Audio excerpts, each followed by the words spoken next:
फिर तमिलों ने अपने आप को संगठित करने का प्रयास किया, है ना।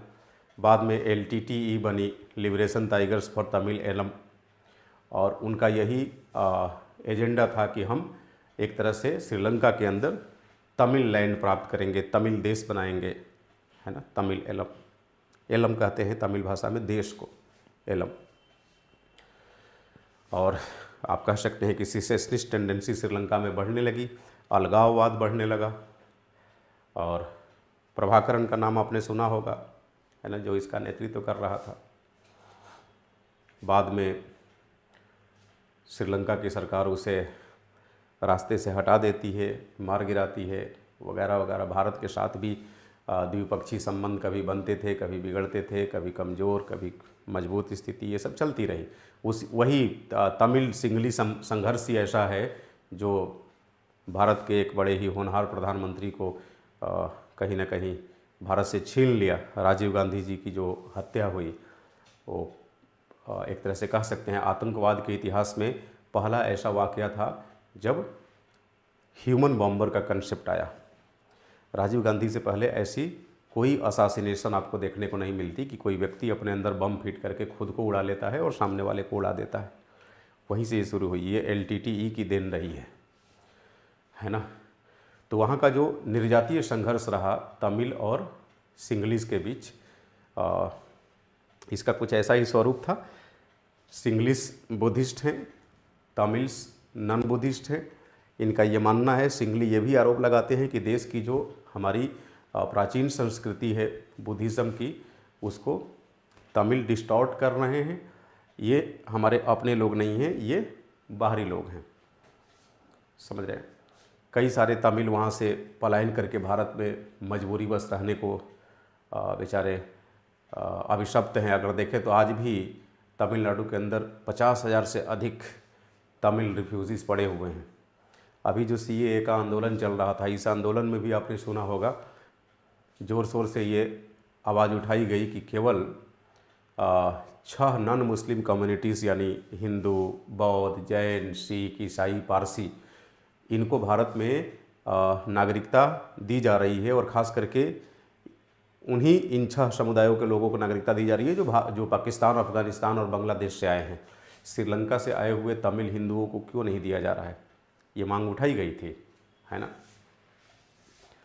बट गवर्नमेंट ने उन्हें शामिल करना अभी उपयुक्त नहीं समझा, क्योंकि सिटीजनशिप में किसको कैसी ढील देनी है, छूट देनी है, ये समय के साथ सरकार अपनी प्राथमिकता के आधार पे, अपनी प्रायोरिटी के आधार पे निर्धारित करती है। समझ रहे हैं मेरी बात। तो ये एक पक्ष रहा यहाँ। तो भारत श्रीलंका संबंधों में तमिल समस्या एक बड़ी समस्या है, तमिल इशू। और आपको बताऊं, ये इशू अभी भी पीछा नहीं छोड़ा है। क्योंकि जब श्रीलंका के अंदर तमिलों के विरुद्ध कुछ होता है और तमिल अपनी आवाज़ बुलंद करना शुरू करते हैं, तो उनकी आवाज़ भारत में भी आवाज़ बन जाती है, खास करके तमिलनाडु में। और भारत के किसी प्रांत में अगर मान लीजिए किसी भी मुद्दे पर आवाज़ उठाई जाएगी तो केंद्र सरकार उस आवाज़ को सिरे से खारिज नहीं कर सकती। तो भारत सरकार के लिए कई बार धर्म संकट की स्थिति हो जाया करती है जब श्रीलंका के अंदर कोई आंतरिक अव्यवस्था या आंतरिक हलचल पैदा होती है। खास करके निर्जातीय हलचल अगर पैदा होगी तो भारत सरकार भी मौन धारण नहीं कर सकती। अगर मान लीजिए तमिलों पर अत्याचार के खूब सारे खबरें आएंगी तो भारत सरकार चुप बैठेगी? नहीं बैठेगी। चुप बैठेगी तो हिंदुस्तान का तमिलनाडु राज्य भारत सरकार से बार बार पूछेगा कि तुम कुछ क्यों नहीं बोलते, तुम श्रीलंका के मामले में हस्तक्षेप क्यों नहीं करते। अब भारत अगर श्रीलंका के मामले में हस्तक्षेप करे तो पड़ोसी देश के अंतर्राष्ट्रीय मामले में हस्तक्षेप करने का आरोप लगेगा, आंतरिक मामले में हस्तक्षेप करने का आरोप लगेगा। तो केंद्र सरकार के लिए बड़ी धर्म संकट की स्थिति बन जाती है श्रीलंका की निर्जातीय समस्या। पहले तो खूब हुआ करता था ऐसा, धर्म संकट की स्थितियाँ आए दिन पैदा हो जाती थी, बट अब कुछ कम हुआ है। श्रीलंका ने भी भारत के दबाव में, अंतर्राष्ट्रीय बिरादरी के दबाव में निरंतर यह पहल करने का प्रयास किया कि जैसे भी हो हमें अपनी निर्जातीय समस्या से मुक्ति पानी है। और इसके लिए वहाँ संविधान में संशोधन भी हुआ, श्रीलंका के संविधान में।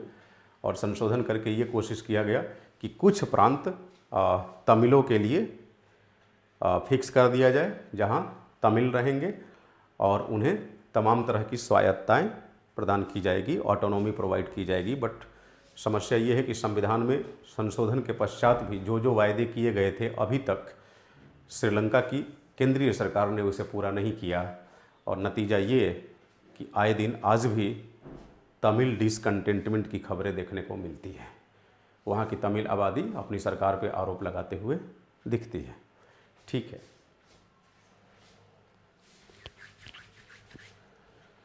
चलो, अब श्रीलंका भी तमिलों की वजह से भारत पे खुल के विश्वास नहीं कर पाता, क्योंकि उसे लगता है कि ये अपने लोगों के पक्ष में ही बात करेंगे, अपनी ओरिजिन के लोग जो श्रीलंका में रह रहे हैं उनके पक्ष में ही बात करेंगे।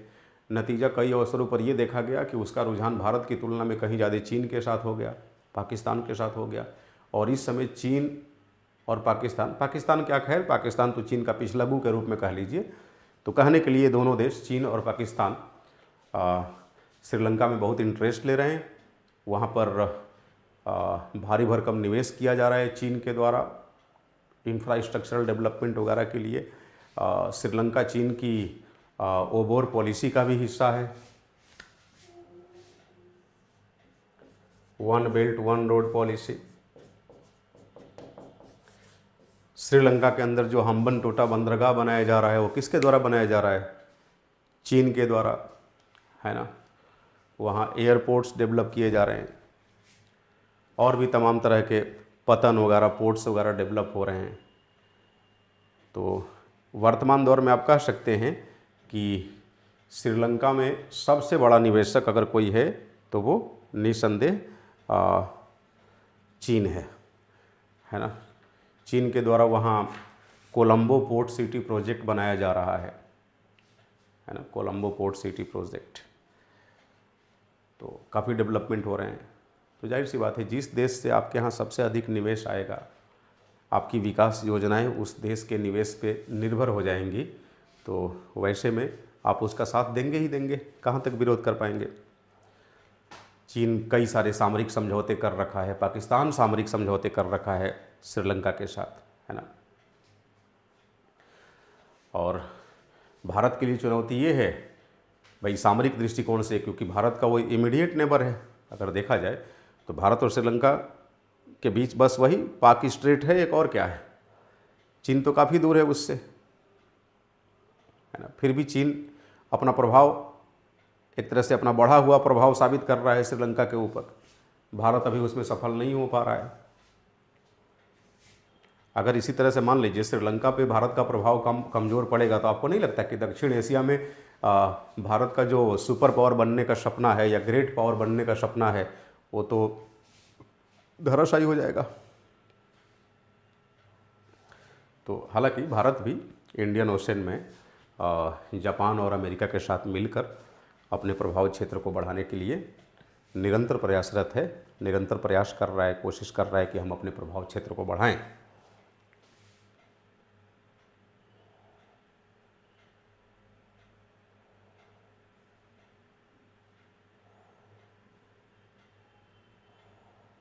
वीडियो स्टक हो गई क्या?